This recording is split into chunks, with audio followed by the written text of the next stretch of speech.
Ora viva! Quarta-feira, o Jornal Principal marca presença em sua casa. Confira agora os destaques.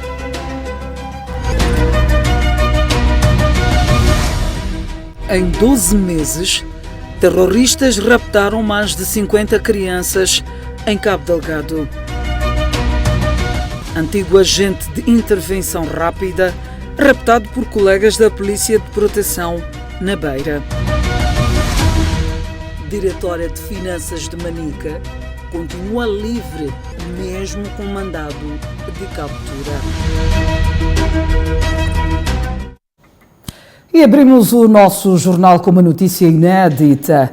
Uma aeronave das linhas aéreas de Moçambique interrompeu a viagem na tarde de hoje entre Pemba e Maputo, após um dos vidros frontais estar descolado. O fato ocorreu por volta das 13 horas e 47 minutos no voo TM-315.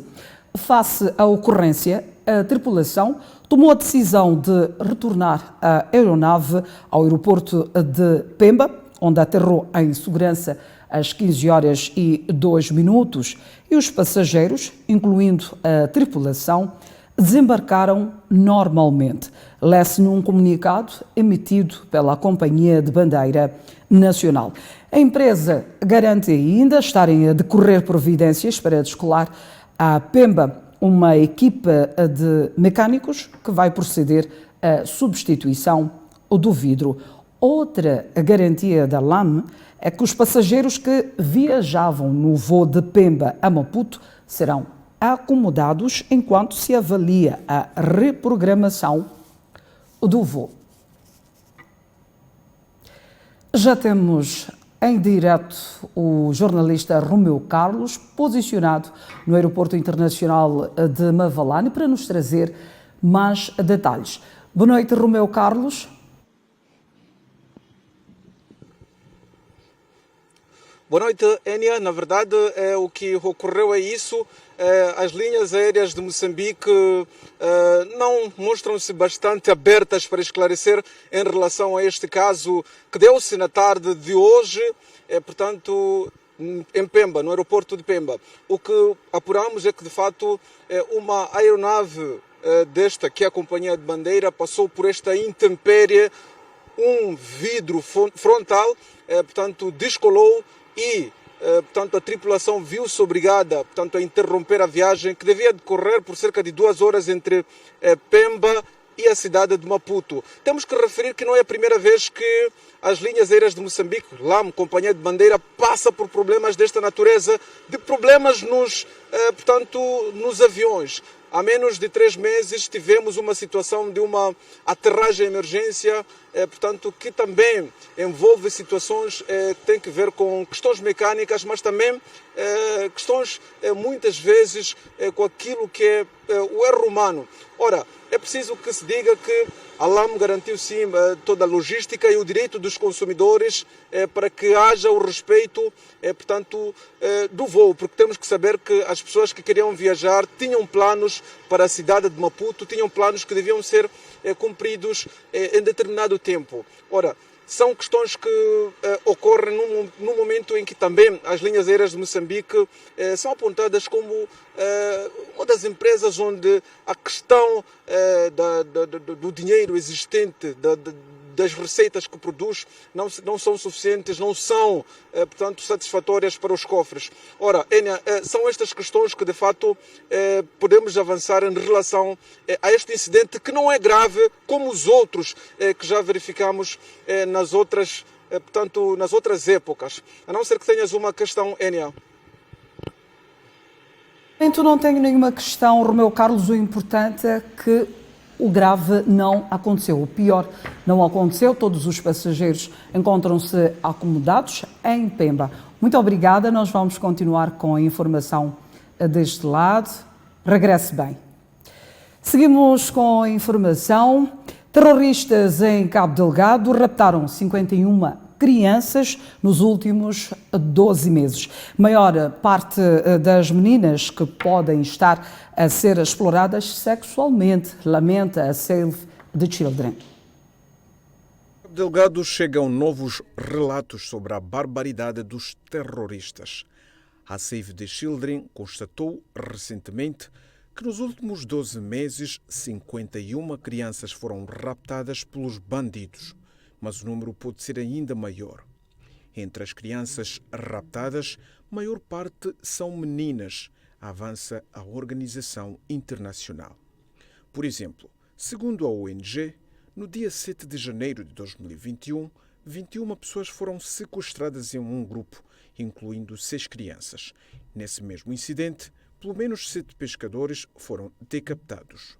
Em outro ataque, a 9 de junho de 2020, 10 meninas foram sequestradas enquanto tiravam água de um poço local.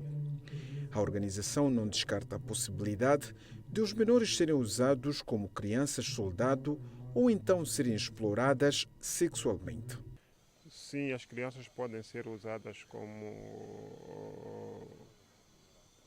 soldados, crianças-soldados, mas também é por isso que a resolução do Conselho das Nações Unidas, um dos aspectos que está a levantar não é somente a recrutar e envolver crianças na guerra, mas também a questão de abuso sexual de crianças no contexto de guerra.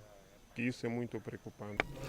A Save the Children mostra-se preocupada e alerta para a necessidade de se manter a atenção contra essa nova forma de atuação dos terroristas, uma vez que desde a eclosão dos ataques em 2017 nunca houve relatos sobre raptos de crianças como ocorre atualmente. O que o relatório está a trazer não é um fenômeno para simplesmente apresentar, mas também para chamar a atenção a todos os intervenientes. Sobre as mais de 50 crianças raptadas, a Save the Children usou dados fornecidos pelos comitês locais de proteção à criança, relatos de vítimas deslocadas e informações fornecidas pelo governo. O ataque a Palma e a decisão da Total de interromper o projeto em Funge aumentaram a pressão sobre o governo de Moçambique para negociar um apoio militar internacional. De acordo com as conclusões do debate organizado pelo Observatório do Meio Rural, subordinado ao tema Insegurança Militar e Futuro do Gás, entre as alternativas existentes, confrontam-se as possibilidades de apoio militar, multilateral ou bilateral para o combate ao terrorismo em Cabo Delgado. No primeiro caso, a SADC constitui a opção mais provável. Reticente em aceitar uma intervenção conjunta de forças militares da região em Cabo Delgado, Moçambique vinha adiando a reunião da SADC para discussão do assunto, tendo o vazamento para a imprensa de um plano militar de intervenção conjunta gerado desconforto em Maputo. O agravamento do conflito, o consequente impacto econômico e humanitário e a insegurança na região retiraram margem de manobra ao governo moçambicano.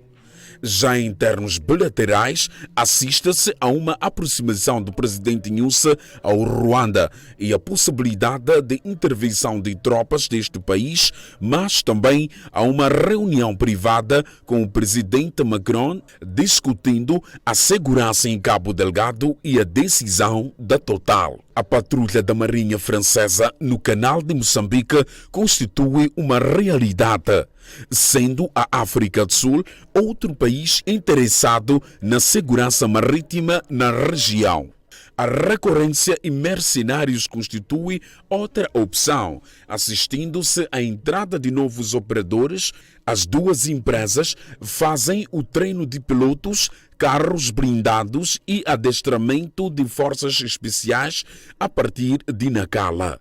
Não obstante a indefinição do governo moçambicano, é indisfarçável a sua preferência por uma solução de caráter bilateral, privilegiando o relacionamento com países da região, gerando desconforto em países membros da SADC. Uma intervenção conjunta da SADC exigirá a clarificação de aspectos sensíveis como o desenho financeiro e logístico da operação, assim como o comando das forças no terreno. E o Presidente da República, Filipe Nunes, exige que o novo Secretário de Estado de Cabo Delgado contribua para o fim do terrorismo em Cabo Delgado. A introdução do pacote de descentralização no país foi caracterizada por recorrentes conflitos de interpretação do papel do Secretário de Estado Provincial e o governador eleito pelo povo. E é neste contexto que o Presidente da República exortou aos secretários de Estado empossados esta quarta-feira a estabelecerem uma convivência harmoniosa entre os órgãos.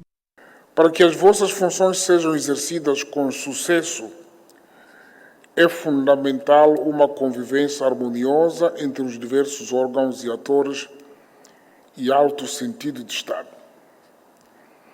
Assim, na prossecução das vossas atribuições e competências, pautem a vossa conduta pelos princípios de articulação e coordenação institucional. O secretário de Estado da cidade de Maputo foi exortado a contribuir para o aumento da produção agrícola e o aprimoramento de medidas de combate à Covid-19. Cidade de Maputo. Coordenar os planos, programas, projetos e ações com o Conselho Autárquico.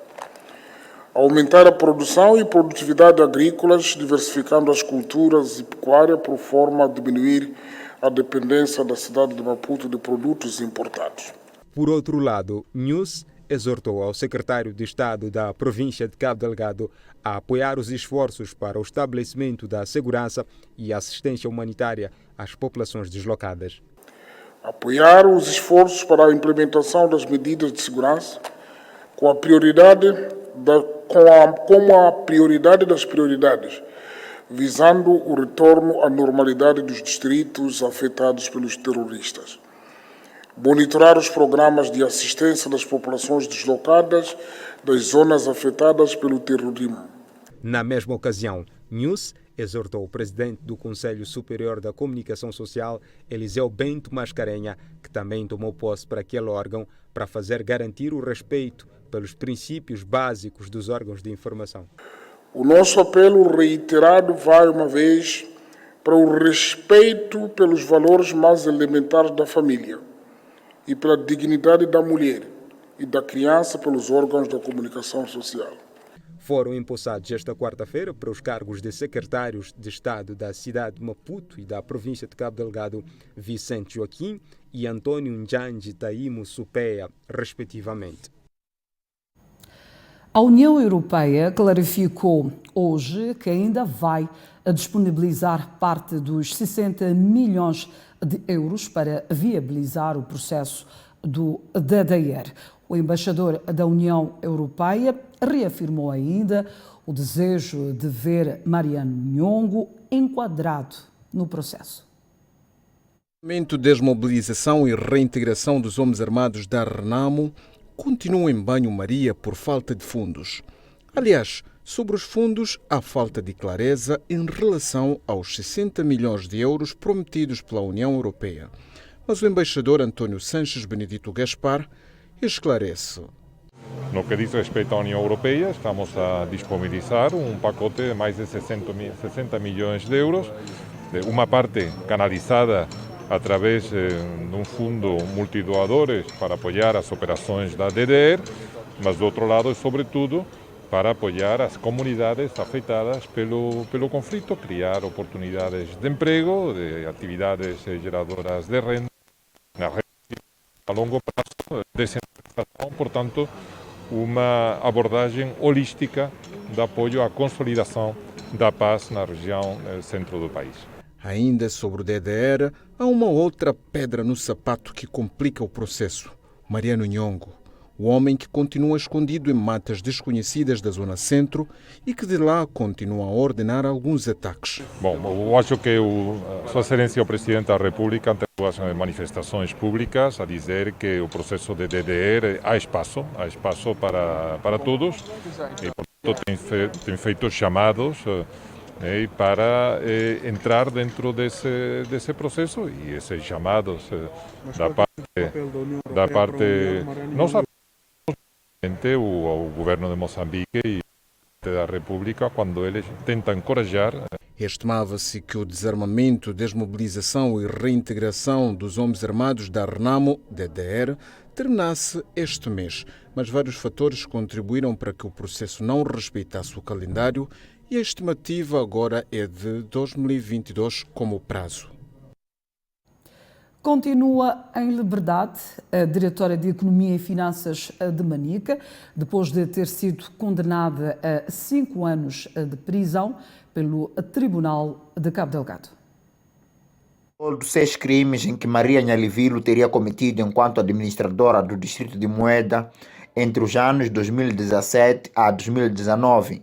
Dentre os crimes cometidos, destaque vai para peculato, participação econômica em negócios e o uso de documentos falsos, tendo sido aberto o processo número 60/2020. O dado curioso é que no dia da sentença que foi proferida pelo juiz Zacaria Napatima, Maria Nhalivilo não se encontrava na sala de julgamento, tendo estado presente o advogado, e a revelia foi condenada a 5 anos de prisão. O Tribunal Judicial da província de Cabo Delgado emitiu um mandato de captura e detenção à atual diretora dos Serviços Provinciais de Economia e Finanças de Manica. No mesmo caso, foram condenados mais 2 arguidos, nomeadamente Guilherme dos Santos e Metódio Russa por crimes de simulação, participação econômica de negócios, abusos de cargo, peculato, uso de documentos falsos e falsas declarações perante autoridades. Enquanto isso, o antigo agente de intervenção rápida foi raptado na sua residência por 5 supostos polícias de proteção munidos de arma de fogo na cidade da Beira. Foi por volta das 22 horas que o proprietário daquela casa, que reside na zona do Matador, no bairro de Inhamiso, na cidade da Beira, foi nele raptado. Conta a sua esposa que, para persuadi-lo a sair do interior, pediram-lhe para socorrer um vizinho em apuros, mas seu instinto policial o reteve. Chegaram uns homens, se identificaram a dizer que somos da polícia. A bater porta, acordar meu marido. Depois meu marido acordou. Quando acordou, viu que não dá para sair fora. Voltou mais dentro.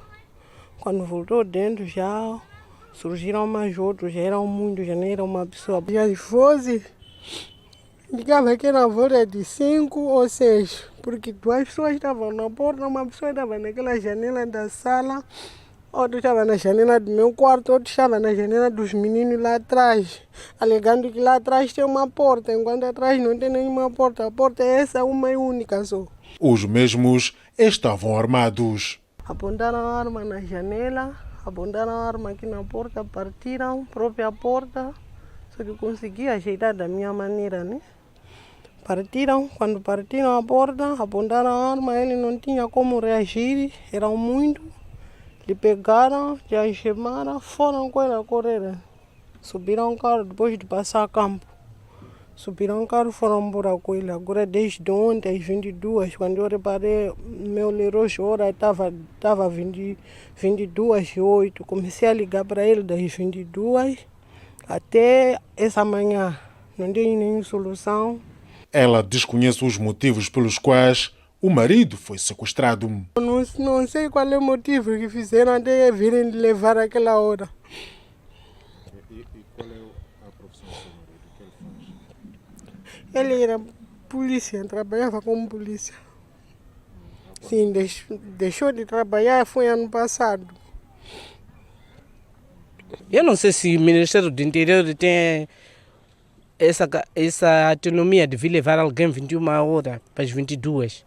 E o fato que eles também trataram é um fato muito errado. Eles praticamente, pelo menos, tinham que dar qualquer satisfação ou explicar a essa esposa. Dizer que chama a levar teu marido por esse efeito. Os vizinhos que se mostram amedrontados dizem não ter se apercebido do sucedido naquela noite. Não percebi nada. Até só ouvi também com pessoas, né, essa manhã que houve um sequestro, né, mas não ouvi à noite. É triste, né, logo vizinho, né.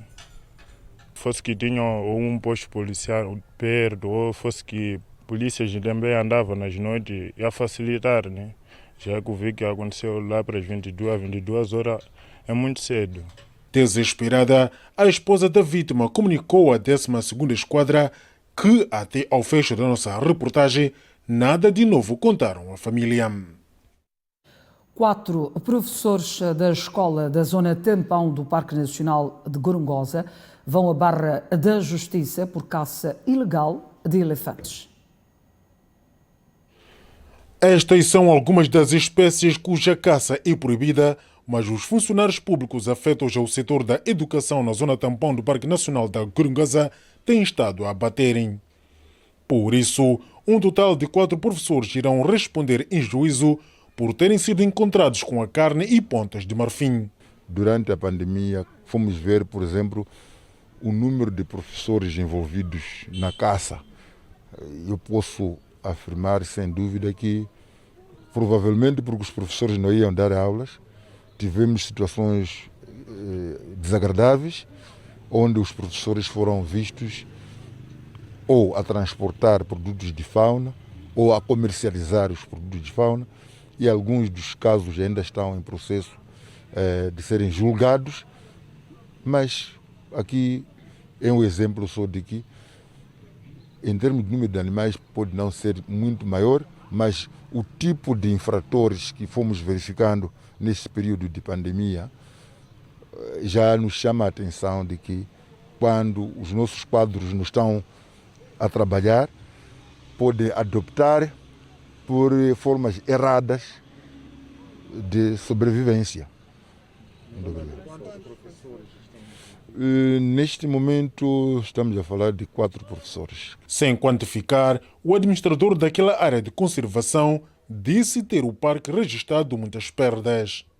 Uma parte foi encontrada com carne de antílopes, pivas, outra parte com pontas de marfim.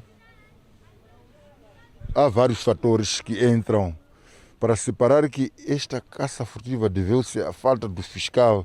É muito prematuro, porque há vários elementos que entram na sensibilização do público, não é só pela fiscalização. Uma outra razão tem a ver com a evasão da população ao parque, daí o conflito homem-animal, um problema cuja sua minimização passa por transformar Gorongosa numa vila modelo. Nós temos que potenciar nas infraestruturas sociais.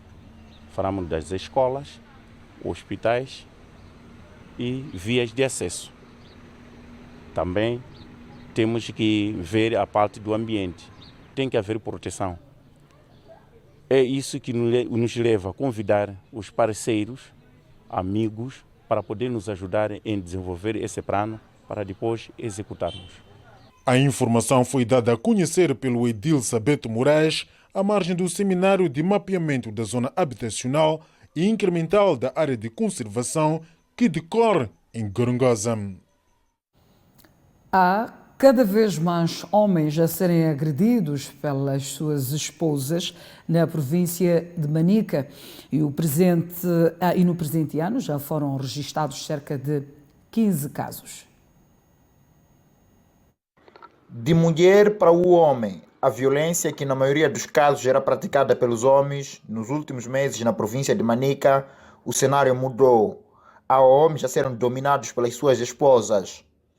A violência física e psicológica está em destaque naqueles que, pela lógica natural, eram considerados protagonistas. Teresa José é a autoridade comunitária no posto administrativo de Inchope, no distrito de Gondola.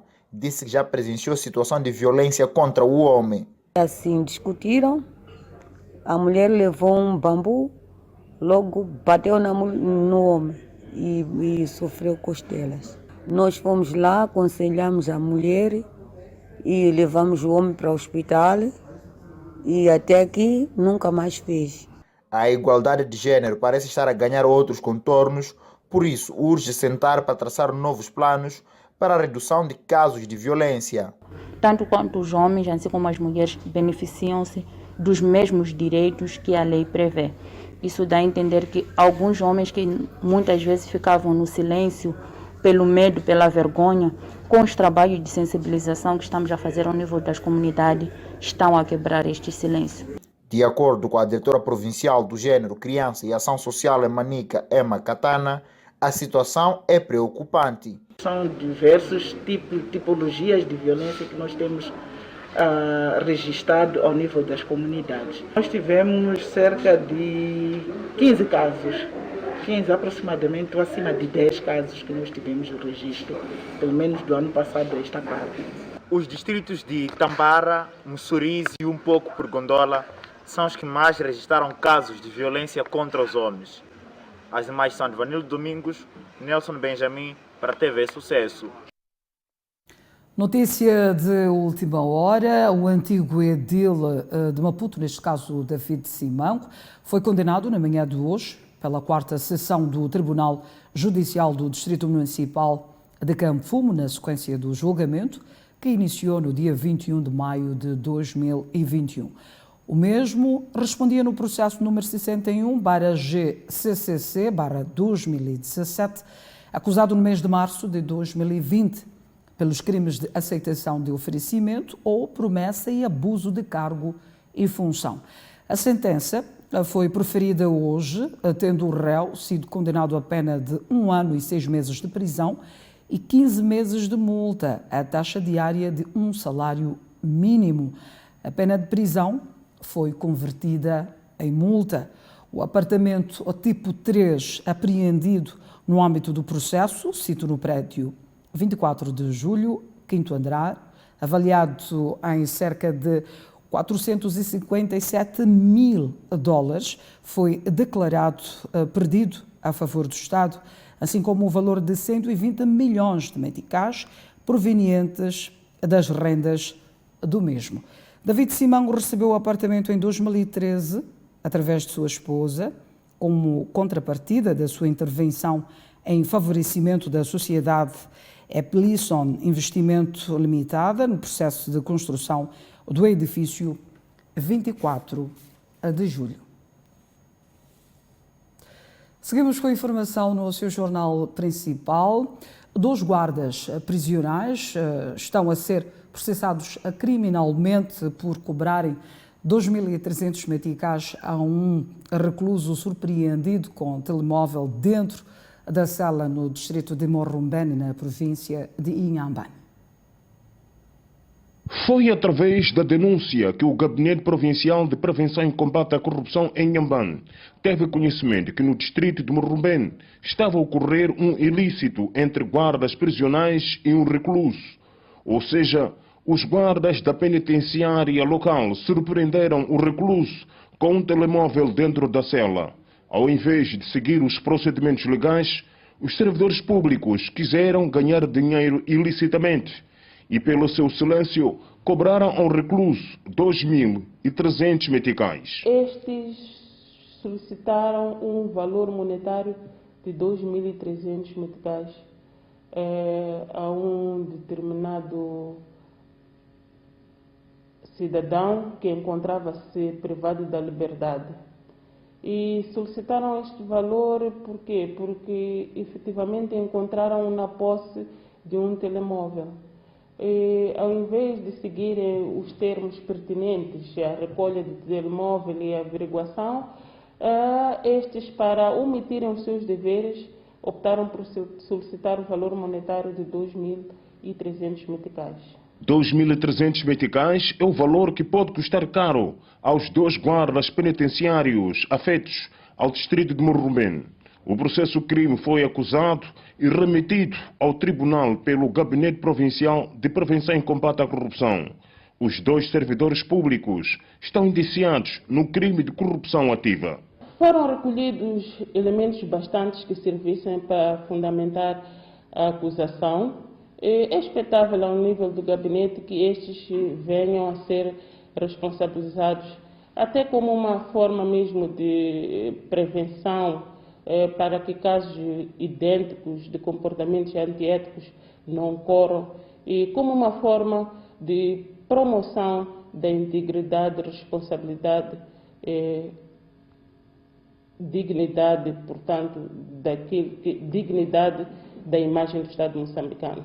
A porta-voz do Gabinete Provincial de Prevenção e Combate à Corrupção em Inhambane, Kátia Moussa, lamenta o fato de crescente número de servidores públicos que envolvem-se em atos de corrupção, não obstante palestras de sensibilização. No primeiro trimestre deste ano, foram tramitados 20 processos, cifra que representa um incremento em 2 processos crime, quando comparado com o igual período do ano passado. De volta às notícias. O setor privado perdeu mais de 500 milhões de dólares devido aos ciclones Idai e Kenneth.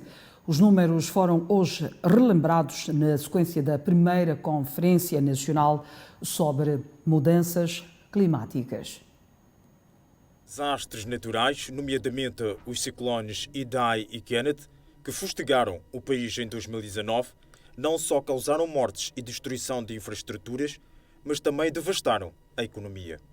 No dia em que arrancou a primeira Conferência Nacional sobre Mudanças Climáticas, o setor privado lembra dos efeitos. Só por o impacto dos ciclones Idai e Kenneth no tecido empresarial, nas zonas centro e norte, informação essa que serviu de base para o desenho de políticas de intervenção para a restauração do tecido econômico danificado.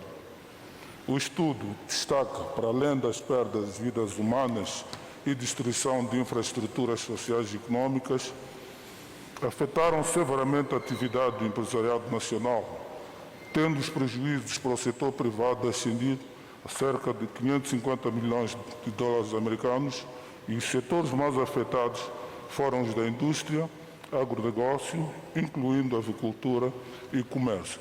Foi o Idai e o Kenneth, mas também vieram o Heloíse e o Xalana.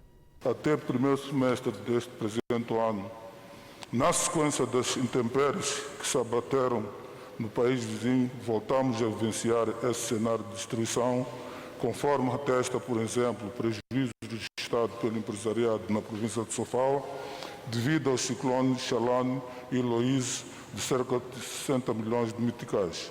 Face aos impactos dos desastres naturais em Moçambique, o Ministério da Terra e Ambiente reconhece a necessidade do mapeamento dos locais mais vulneráveis para evitar consequências piores dos próximos fenómenos. É importante identificar e mapear as zonas de risco, assegurar práticas adequadas de desenvolvimento, visando a manutenção do equilíbrio ecológico e preservação do ambiente, para que a rica diversidade biológica que o nosso país possui continue a servir de meio de subsistência para as comunidades moçambicanas. No mundo todo, os impactos das calamidades naturais são assustadores. Os dados são partilhados pela ONU. A degradação da natureza já está comprometendo o bem-estar de 3,2 bilhões de pessoas, o 40% da humanidade. Felizmente, a Terra é resiliente, mas precisa da nossa ajuda. Ainda temos tempo de reverter os estragos que temos causados. São detalhes apresentados durante a primeira Conferência Nacional sobre Mudanças Climáticas em Moçambique. O lema do evento é Moçambique pela Resiliência Climática e Desenvolvimento Sustentável. O governador da província de Maputo, Júlio Parruque, defende maior investimento na criação animal com vista a incrementar os níveis de produção na região. A província de Maputo conta atualmente com cerca de 400 mil cabeças de gado, desde os criadores empresariais e familiares. Entretanto, a dificuldade na prevenção de doenças que afetam o gado bovino constitui o principal desafio que mina a criação. Nós estamos num ritmo muito encorajador em relação à produção de carnes vermelhas, estamos a falar de gado. Então, há cada vez mais consciência de que temos que apostar e investir na criação animal. E estamos a investir também na qualidade dos animais. Os animais que vimos aqui, que são de desmame, têm esse potencial genético para a qualidade. Porque a qualidade do animal estimula mais o criador, porque cresce mais rápido, dá melhor rendimento, temos mais carnes, temos mais e melhores condições para a resistência do animal às doenças, que é um grande desafio, e estamos a investir muito na prevenção e combate à doença sobre o gado bovino, construindo os tanques caracicida, de modo que os criadores comunitários tenham acesso a esses equipamentos para tratarem, cuidarem melhor do gado. Paruque, que falava durante o primeiro leilão de desmame de gado da empresa Olga Rural, desafiou o setor familiar a aumentar o investimento com vista a melhorar a qualidade dos animais criados na região. E queremos que o setor familiar também comece a investir a devido passo para a opção por animais de qualidade, para que eles possam ter mais rendimento, possam ter mais ânimo vendo o resultado, mas também são animais que resistem mais e melhor às doenças, estão adaptados para a nossa realidade. Por sua vez, os compradores e produtores de gado bovino prometem investir mais na reprodução. Penso que esse leilão correu muito bem, não é? Para o primeiro leilão de desmames, e isto mostra um grande potencial em Moçambique, de que as pessoas estão interessadas e que podem apostar. Então está-se a criar o círculo de termos quem cria desmames, quem cria animais para engorda, então tem onde comprar. Eu sou o criador de gado também, e a ideia é, quando a gente compra, vamos logo levar para a engorda, né? Fazemos uma linha de engorda, temos uma linha de estado e temos uma linha de engorda. É uma bela iniciativa esta que a empresa Santário está a criar para os criadores. Vai promover que haja maior produção, maior procura, e é uma boa medida esta. Boa tarde. A finalidade é para a reprodução dos animais. Uns compram para a engorda, no meu caso especificamente compro para a reprodução. Refira-se que 115 animais foram comprados neste primeiro leilão de desmame de gado. Numa altura em que o país está ameaçado pela eclosão da nova vaga do coronavírus, aumentam casos da doença na província de Tete e as autoridades de saúde mostram-se preocupadas.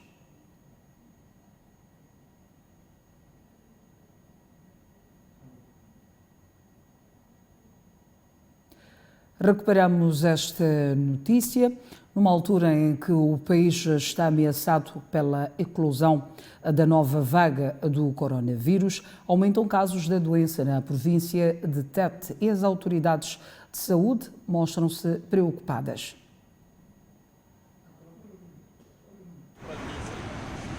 Pensa-se que o problema como lixo ou vias de acesso são realidades apenas na Matola. Mentira! A maior cidade e capital do país passa também por problemas básicos e a questão das estradas é uma delas. Nesta via, localizada em Maguanin, bastou uma pequena chuva desta quarta-feira para várias viaturas sentirem o martírio da condução na lama.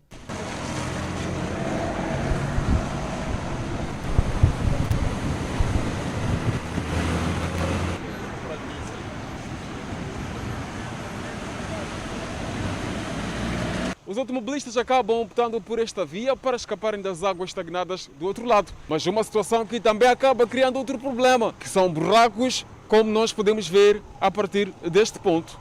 Nós que temos já carros podres, só estão já a piorar. O carro é pequeno, está embaixo. Sim, se o passo da água já gripou com essa pandemia, então está muito caótico mesmo. Prontos, temos que aceitar. Exato. Estamos a dar voltas e voltas. Nessa luta, há quem sente raiva e critica o Conselho Municipal pelo problema. Isso é notório que o projeto não foi dos melhores, porque a parte baixa não tem dreno, não tem valas de drenagem, não tem nada. Então, acho que foi uma má concepção da estrada neste troço aqui. Os automobilistas dizem que o sofrimento é recorrente, daí o pedido. O nosso governo deveria nos ajudar da maneira que aqui essa rua, como uma rua principal, eles já ajeitaram um pouco, pôr o pavê para que nos dias que está a chover muito, nós já vamos andar daqui, consoante como está a ver. É isso, estás a ver, carros aí, amortecedores, vão-se embora. E pronto, há grandes prejuízos. De referir que em tempos de chuva, muitas são as vias de acesso em Maputo que se tornam como esta. Esta choveu um pouco hoje, mas o sofrimento foi, neste caso, muito difícil para vários automobilistas e assim renasceu o velho debate das vias de acesso. Seguimos com outras notícias. Vendedores do mercado Fajardo na cidade de Maputo acusam o Conselho Autárquico e a empresa gestora de resíduos sólidos de serem os culpados pela imundície, fato que, segundo os vendedores, atenta contra a saúde pública. Lixo no chão, água estagnada e os contentores repletos de lixo são um cenário que se vive todos os dias no mercado Fajardo, segundo os vendedores. Uma situação que está a gerar indignação dos vendedores que dizem não ter outra alternativa senão correr o risco de contrair doenças em busca de sobrevivência. Na opinião dos vendedores, o principal culpado deste dilema é a idilidade liderada pelo Enéas Comis e, segundo eles, revela total incompetência decorrente da má gestão de resíduos sólidos no mercado. Aqui no mercado sempre está péssima, é verdade. Não sabemos o que está a acontecer com o município daqui. Aqui no mercado, às vezes, houve muita coisa aqui onde passam, vejam, verifiquem aqui a estrada como está. Se todos os dias sempre fica assim, é verdade. Isso já sempre vê a unidade para que esse tipo de comportamento como está, não está nada bem.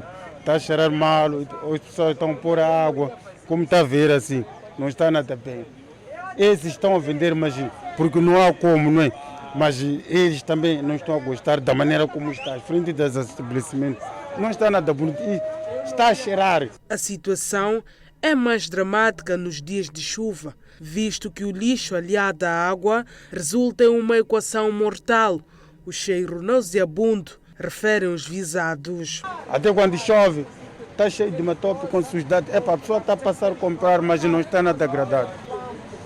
Eles, não sei que se conhecem o que estão a falar, mas porque o carro vem levar lixo sempre. Mas o que aqui está sendo, não está organizado aqui. O sítio onde está esse condutor de lixo não está bem. Está na estrada, às vezes faz engarrafamento, está cheio de lixo, passa para lá do outro lado. Está complicado assim como está. Às vezes aqui entra aquelas horas das 21 horas para conseguirem tirar, mas não conseguem tirar, limpar e estar bem bonito. É verdade, todos os dias sempre ficam assim, vejam, aqui fica sempre cheio de água. O descontentamento é igualmente partilhado por esta cidadã que muitas vezes tem optado por este mercado para fazer as suas compras. Não vejo bem, porque este lixo não é porque às vezes deixam assim todos os dias, enquanto nós também todos os dias estamos aqui a ver este lixo, a cheirar mal, e isto aqui nos traz doença. Iam tirar lixo, ficar aqui bonito, porque aqui é o mercado, vende coisa que se come, não dá para ser assim. Sim. A nossa equipa de reportagem contactou a Variação de Mercados e Feiras da cidade de Maputo, mas mostrou-se indisponível para abordar sobre o assunto, tendo-se limitado em dizer que está a trabalhar para solucionar o problema. Agora sim, recuperamos a notícia na qual, numa altura em que o país está ameaçado pela eclosão da nova vaga do coronavírus, aumentam casos da doença na província de Tete e as autoridades de saúde mostram-se preocupadas. A informação foi avançada pelo médico-chefe provincial de Tete, Sharifo Gentivo, em conferência de imprensa, face ao aumento de casos da Covid-19 nesta parcela do país. Na ocasião, Gentivo disse que na semana finda até esta parte foram diagnosticados mais de 90 casos positivos da Covid-19, com destaque para as cidades de Tete e Moatize, fruto de vigilância ativa nas unidades sanitárias. Nós tivemos na última semana, eu vou falar de 7 dias, 68 casos na última semana. Enquanto estávamos a registrar tendência a diminuir, chegamos a ter, o nosso número de casos chegou a 2. Estes casos são resultantes de vigilância ativa na unidade sanitária. Se percebermos, a nossa província registra temperaturas baixas, associada à ocorrência de doenças respiratórias, principalmente as gripes. No outro desenvolvimento, Gentivo salienta que o incumprimento das medidas de prevenção da Covid-19 podem estar associados com o aumento de casos positivos. Está-se a notar este incumprimento. Então, os números não mentem. Eles estão ligados exatamente àquilo que nós formos a fazer. Quando nós estivermos a cumprir rigorosamente as medidas, os casos tiveram uma tendência a diminuir.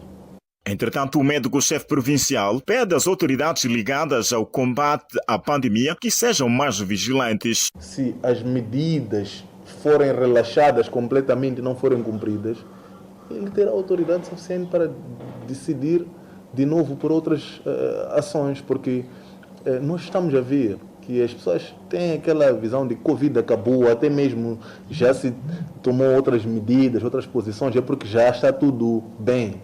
Então é essa, digamos que, mentalidade que não deve existir. Esta doença veio e ainda está. No que tange à eventual inclusão da terceira vaga da pandemia da Covid-19, Gentivo respondeu o seguinte.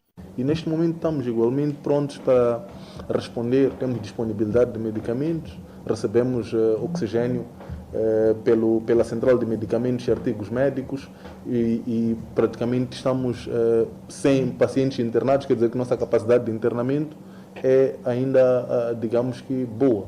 Nós podemos receber e atender os pacientes nesta segunda fase. Refere-se que na província de Tete registrou um cumulativo de 126 internamentos e 14 óbitos devido ao novo coronavírus. Com as imagens de Dalton Gandara, Augusto Dias, da cidade de Tete, para a TV Sucesso. Está confirmado, Nelson Santos é o novo treinador do Ferroviário de Nampula. Nelson Santos está de regresso ao futebol moçambicano. O treinador português encontra-se em solo moçambicano e será brevemente anunciado como o novo timoneiro para o lugar de Artur Massacar, que estava no comando interinamente. O técnico português, que nesta temporada esteve como treinador principal do Nogum Futebol Clube do Egito da 2ª Divisão e treinador adjunto de Ricardo Formosinho no Al Hilal Omdurman do Sudão. O jovem treinador de 37 anos de idade regressará ao futebol moçambicano ao cabo de quase 3 anos, já que em outubro de 2018 abandonou o Ferroviário de Maputo, tendo em seguida retornado a Portugal pela porta dos Sub-23 do Belenenses, onde foi adjunto. Em 2015, Nelson Santos veio a Moçambique pela mão do Costa de Sol, tendo substituído Diamantino Miranda, quando foi afastado e expulso do país, ainda a meio do campeonato. O técnico português levou os canarinhos ao 2º lugar do campeonato nacional, atrás do Ferroviário de Maputo, numa prova que foi disputada até ao último segundo. Em 2017, Nelson Santos foi novamente chamado para abraçar um projeto ambicioso e a longo prazo no Costa de Sol, onde contratou 20 jogadores. Na altura, época que terminou em 2º lugar e tendo ganho a Taça de Moçambique. Em 2018, o treinador português adiantava no final do jogo com o Teste África de Chimoio que não renovaria o 2º ano de contrato com o Ferroviário de Maputo.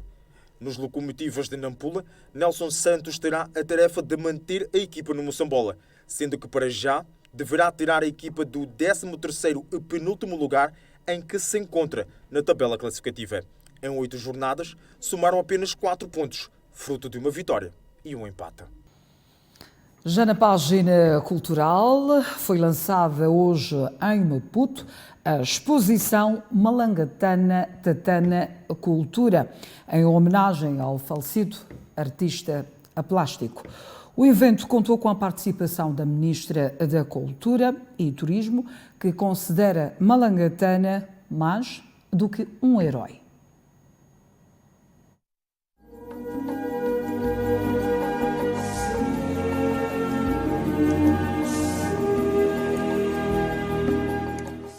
Malangatana Valente Nguenha, um homem destacado quando o assunto é artes e cultura na história moçambicana, muito em particular as artes plásticas e poesia.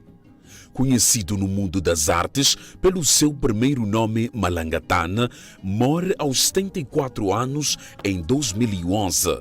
Mas nem com isso o seu nome deixou de se fazer sentir até os dias de hoje.